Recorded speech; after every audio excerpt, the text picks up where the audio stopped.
ราะว่าเป็นยังจังบ่ฮับเนาะแปลว่าทางน้องเพิ่นน่ะเคยมีประวัติบ่ดีมาก่อนบาดอาจจะว่าแล้วก็สร้างบ้านสร้างพี่น้องใหม่เนาะเขาเรียกว่าจังได๋นะตีชันมื้อยาวบ่เอิ้นน่ะตีนฉันมือยาวเพราะว่านี่แหละเนาะ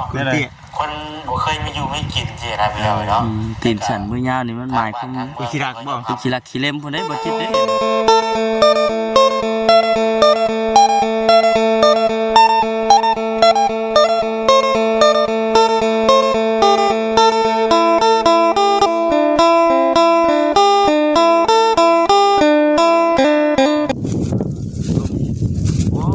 พี่น้องเนาะตอนเช้า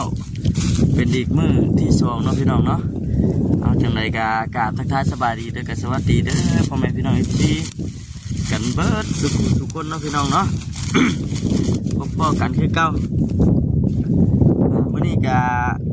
เป็นมื้อที่2พี่น้องเอ้ยที่ว่าทางเฮายังอยู่บ้านประตูโจยเพิ่นนะพี่น้องมื้อนี้ก็สิเดินทางกันพุ่นแหละ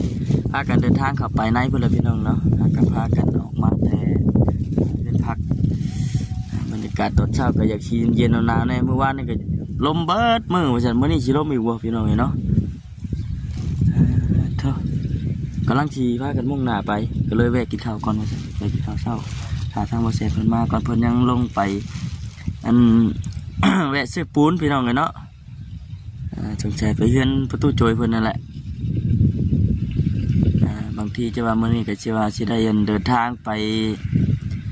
หาน้องอาเวยเพิ่นบ่หรือว่าน้องเวยสิประมาณนี้แหละพี่น้องเนาะจังได๋ก็ฝากติดตามเบิ่งนี่เด้อพี่น้องเด้อเนาะแวะกินข้าวก่อนว่าซั่นไปพี่น้องเอ้ยไปนั่งร่วมกันกับทีมงานเฮา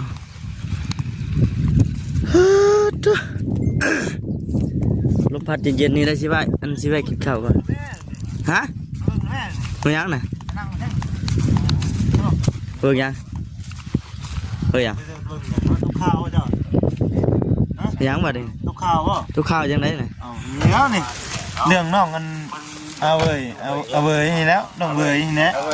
เป็นยังเมื่อวานนี่คือว่าไปหาแล้วเบิ่งไว้นำกัน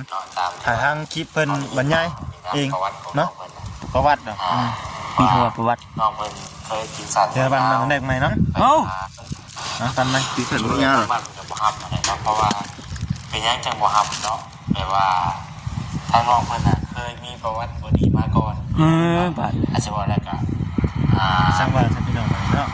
เขาเรียกว่าจังได๋นะตีชันมื้อยาวบ่เอิ้นน่ะตีนฉันมื้อยาวเพราะว่านี่แหละเนาะคนบ่เคยมาอยู่ไม่กินสินะพี่น้องเนาะตีนฉันมื้อยาวนี่มันหมายความกูขี้รักบ่กูขี้รักขี้เล่มพุ่นได้บ่จิตเด้น่ะแสดงว่าเฮาเป็นเปี้ยนะ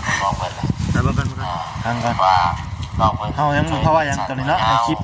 ไปหาทำคลิปเปอร์เซ็นต์ก่อนให้อยู่ในกินดูที่ให้เถียงนาเขาเจ้าอาจารย์นะแม่นเด้อดิไปรักไปเล่มคุณขี้รักขี้เล่มเหตุผล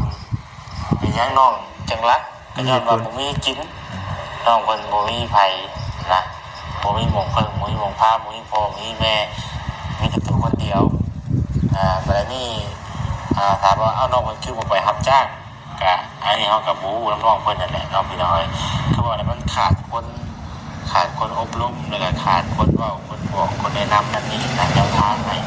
แต่ไผก็บ่รับน้องเพิ่นเด้พี่น้องเจ้าจะสิไปเว้าจะสิไปบอกแบบไรนะแนะนำในทางเพิ่นนั่นสินะพี่น้องเนาะเด็กครูระเบิดหน้าที่เนาะและเฮ็ดให้ทางในบ้านเพิ่นกังวลใจสมมุติว่าเพิ่นรับมาเนาะอันนี้คือความคิดของหมอแสนนะอาจจะเป็นความคิดในบ้านเป็นลักษณะแบบที่ก็ในเรื่องสาเหตุที่ในบ้านโบครับเนาะในญาติน้องคนนั้นไปหาราคาเล่มดีขึ้นเก่าเยอะเนาะเห็นไหมคนเนี่ยว่าคนเคยรักเคยเล่มบ่ยอมรับบัดสาเหตุนั้นไม่น้อยเนาะรู้แล้วบัดนี้พ่อว่าเอาเนาะในบ้านเพิ่นจะบอกเนาะมันบ่รับแล้วนะนี่ทางบ่ลาว่ามันสิเฮ็ดกระต๊อบให้น้องมันอยู่บ้านตอนนี้อยู่บ้านที่กูเป็นที่เด็กคนเองในตัวนี้แหละบอกที่ว่าไม่ใช่เข้าไปมีที่ทางเหมือนเนาะในวันนี้ในเมื่อนั้นตั้งไปพี่น้องเนาะมีแต่รอที่ตาบุญน้ำกันจะมีคนซอยเรือน้องคนอยู่เลยเนาะข่ ข่าวไปแล้ว เห็นไหม ทางบ้านมันก็มี ตัดสินใจเนาะ ในจำนวนหนึงอยู่ก็ต้องไปนอกเพิ่นน่ะนะถ้าจะมีทางหัวผม ประวัตินี่คือประวัติของน้องคนนะพี่น้อง เคยรักเคยเล่นเคยจกเคย เห็นกับ จีบมาแต่ก่อนเนาะ พักเศร้าอยู่แถวนั้นก่อน ที่ นะ ในบ้านถนนไซเพิ่นบ่ฮับเนาะ สาเหตุแต่มื้อนี้เรื่องเรื่องดอนนี่ ถ้าห้อย นี่อาจจะยังบ่ได้มีงบล็อกแล้วก็อาจจะยังบ่ได้ขายให้ FC แม่ พระผู้ใหญ่เพิ่นพิจารณาเพิ่น แม่พูดจริงนั่นแหละพี่น้องเนาะ วันนี้ ก่อนน้องเพิ่นก็ งบที่ว่าแซนได้แจ้งไปเมื่อนั้นเนาะว่ามีงบสิเฮ็ดกระต๊อบให้เพิ่นในมื้อนั้นเดียวเนาะ น้องเขาคงจะหิวมากค่ะ น้องเว้ยเนาะ FC ก็เป็นซีเป็นบ้านเป็นบ่ฮับมาแล้วว่านั้น เม็ดเอา ตัวอย่างต่างแม่แล้วก็ว่า 900,000 เอา ว่า ให้ ให้ เงิ เงิ น น ก่อน นาย บ้า บ้าน น ได้บอกแล้วพี่น้องเราทำแม่ รับของแน่นอนให้พอเอาตัวรับรอง สมมติว่าน้องได้ง่ายมาอยู่ใกล้น้องสักคน มันต้องให้ทั้งผู้สาวช่วยรับห้องเนาะว่าไปเกิดยังขึ้นเลย ป่าในดอนชั้นนะ อย่าไปชอบดิ ชอบ จะให้มาอยู่ใกล้น้องใส่ผล แล้วก็ ส่งทางแม่มัน อันนี้แล้วแต่พิจารณา NFC พิจารณาอีก แสนนี่ว่างบที่ว่า บางท่านก็เห็นดีน้ำยุบ เนาะในเมื่อว่าทางบ้านเปิดบัวยอมรับเอาแล้ว พูดแล้วล่ะว่าถึง FC บางท่านมันก็ให้โอกาสน้องน้ำเน่บ่น้องยังน้อยนะ เอาครับเนาะ นั่นแหละ แต่ว่าในเรื่องในโอกาสนี่ก็คือว่าแน่เนี่ยมันก็เคยมีเนาะคือเคยมีแต่ใดมาเนี่ยโจรจับใจตั้งแต่ใดโมเมนต์แต่ว่าแต่น้องเพิ่นเนาะคันว่าเฮาบ่ให้โอกาสเพิ่นให้กระติก เพราะน้องมันก็ยังน้อยๆอย่างนี้4 ปีนะพี่น้อง 4 ปี แล้วอย่างพ่อแม่เสียไปเนี่ยเสียยังน้อยมัน บ่มีผู้บอกผู้สอนเนาะผู้อบรม ถ้าว่าในนั้นนะพี่น้องเอ้ยแล้วก็อิงตามผู้ใหญ่เพิ่นคิดแล้วก็ FC คิดก็ว่า FC ว่าในนั้นก็ว่าตามนำหั่นแหละเนาะเพราะว่าคือทางเราเองก็ได้แจ้งพวกปลายสาเหตุให้กับ FC ฮู้เด้เด้ แม่มาเป็นอะไรเป็นอะไรมาติ ได้แจ้งให้ FC สิพิจารณา อืม ก็ว่า FC บอกว่าเอ้าให้โอกาสน้องๆเพิ่นนี่เด้อเฮาก็มาถ่ายให้ FC เบิ่งหรือว่าผู้ใหญ่เพิ่นให้เป็นสะพานบุญ แม่น จัดการตามผู้ใหญ่เพิ่นบอกเนาะ ไม่ยังเลยเอามายังเฉย หมอแล้วสิมาต้มมีแล้วบ่ได้ บ่ได้ต้มตัวเที่ยงบ่ต้มตัวนี้แล้วได้ติ ตอนเที่ยงมันบ่มีเวลาต้มเลยเนาะดีเด้ เอาในนั้นก็ได้ ต้มอยู่นี่นะ มาแสนเพิ่นว่าอยู่นี่บ่ วันพุ่นบ่ จังหวะบ่เข้าเนาะเนาะ ก่อน เหมาะพี่น้องเอ้ยเดี๋ยวมาน้องอันน่ะเอาเว้ย แม่ เอาเว้ย เอาเว้ยเนาะ เอาบ่เอาอย่างมากพี่น้องเนาะ เชื่อต้มมีต้มยางกันแหละ โทษใจพี่น้องต้มมีต้มยังพี่น้องนะ ตั้งใจคืออย่างเดียวเว้ย มาบ่คือผิด ใจบ่ที่บ่ลอยติ โอ้ยพี่น้องเอ้ย เอาเดี๋ยวรอว่าแซงหน้าก่อนเนาะ แล้วว่าแสนแน่ แม่ บรรยากาศเดี๋ยวตอนเช้า เช้าแน่ยังบ่ได้กินฮอดข้าวเช้า ปั่นนะ เย็นมากน้ำไปเอาปูนใครได้เนาะ ไม่ต้องใช้ฝุ่น ต้องใส่ปูนเนาะ เพิ่นตัวโจยนะ เอ้าก็คือเห็นนั่นแหละพี่น้องเอ้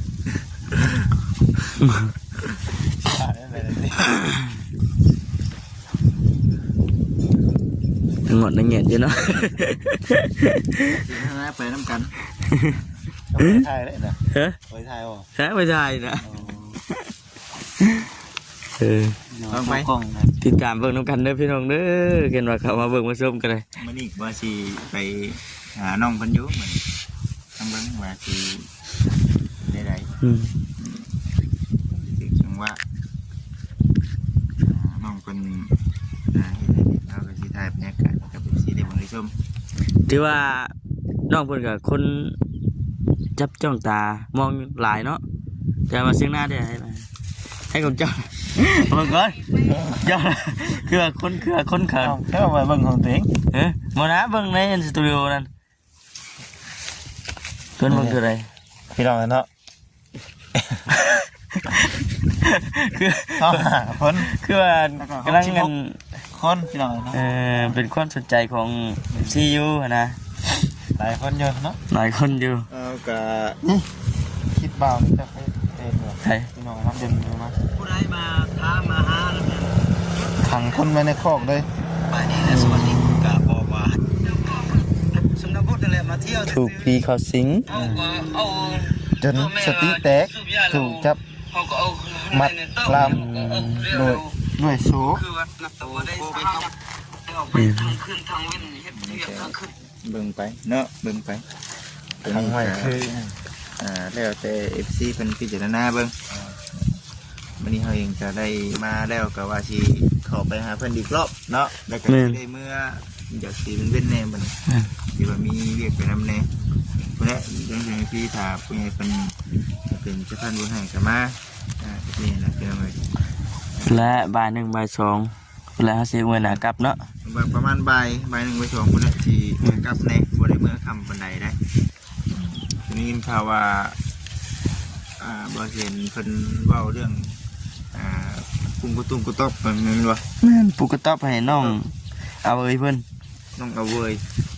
ปุ๊กเดี๋ยวสิมันสิมีปัญหานี่เด้มั ดินนั่นน่ะเนาะ มันบ่แม่นที่เจ้าของมันนอนไปตามต้นไม้ต้นตอกมันสิคือบ่เนาะ ระยะ3เดือนที่ผ่านมานั่นชาบ่ความคิดน่ะมันมีทั้งลมแห้งช่วงนั้นเนาะลมหนาว ฝนพร้อมแล้ว ลมหนาว ฝนก็ตกคือกัน ฝนก็ตกอีกเหมือนไปอยู่ในได้หั่นนะ ตอนนี้ให้เจ้าจันเข้ามาเดินหาเดินทบกันเนาะ ผ้าห่มผืนแท้ก็บ่มีบัดนี้อยู่น่ะแนวหังแนวกั้งแนวมุงก็คือบ่เห็นไปอยู่ในได้หั่นนะมีไม่เป็นแผ่นเดียวนะพี่น้องเอ้ย เป็นดินตลอด นอนก็เงืองงับบ่ได้ตอกตะปูซ้ํดอก คนนอนควงอยู่ เนาะอุ้ยอย่าเอาเลยเด้ โดนบ่ตื่น โดนเลยได้บ่ เลยจะหน่อยเบิ่งไปตามหมู่นี่นะพี่น้องเข้ามาน้ำดังนี่นะ โอ้เนาะ เดี๋ยวมากก็เห็นเพิ่นสิเป็นไปอยู่ไปเศร้า นี่สิขึ้นไปอยู่ได้ขึ้นไปเบิ่งเพื่อนมันนอกมันอยู่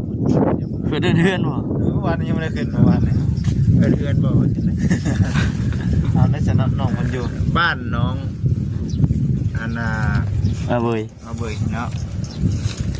นี่ซ้ำนี่ได้ไปเป็นละน้อยกว่านี้จักบ่ จำนี้ได้ อันนี้บ่ เมื่อวานนี้ยังไม่ได้ขึ้นจ้ะนี่สิขึ้นไปอยู่ขึ้นไปจอบมึงดู ไปเบิ่งมื้อนี้ น้องโทรมาเช็คขึ้นเมื่อวานนี่มาจิ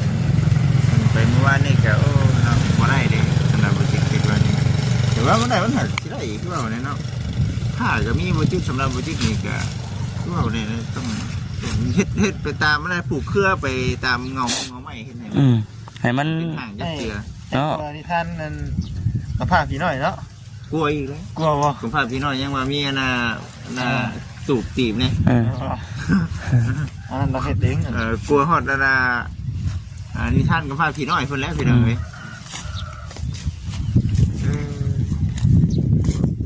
ติดตามด้วยว่าบ่เนาะ ตัดอันเนาะแค่นั้นว่ายังบ่ได้จะเทกะไปโคอยู่ตารางเฮียงนายใกล้กันนะ บ่ได้เด้ ฮะ เจ้ามาให้อยู่เนาะ เจ้าจันเลย เอา เนาะ มาอยู่บ่ เจ้าจันด้วยกันบัด มันในนั้นเด้ว่าทำมัน ถ้ากะไปยืมผ้าเขามาตัดไม้ใช่เนี่ย เนาะ ยืมผ้าเขามาตัดไม้ซ้ำแข้งซ้ำขาเพราะอากาศเป็นงามเป็นหยังก็เฮ็ดเตียงนอนเฮ็ดมุ้งก็ได้อยู่เฮาก็เคยเฮ็ดอยู่นอกกระต๊อบน้อยตะกี้ก็ได้ ชาวบ้านเขาย่านแหละเอาเบอร์ไว้ใจ บ่ให้ยืมหยังเลยนะเนาะ เนาะมันง่ายกันเลยเนาะ มีอะไรเพื่อคือในอันคลิปนั่นแหละเนาะน้องคนเป็นสัตว์มือยาว น้องคนนั้นไปกันหาโบเดงกงแดงไปคือกันนะไปแล้วมันสิมาส่งคืนบ่ล่ะบ่สิอีก เนาะ เลยว่า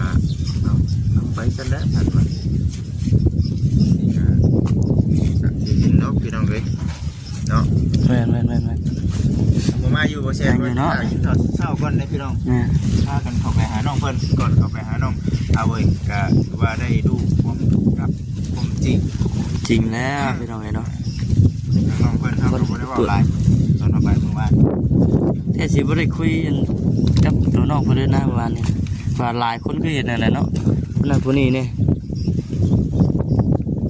ยังไงเนาะ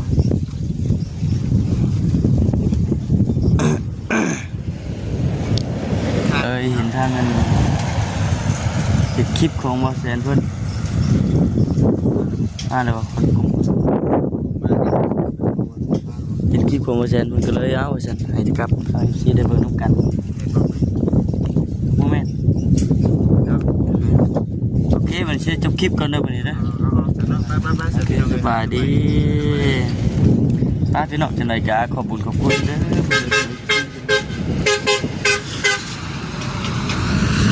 ถ้าพี่เช้าอ่ะ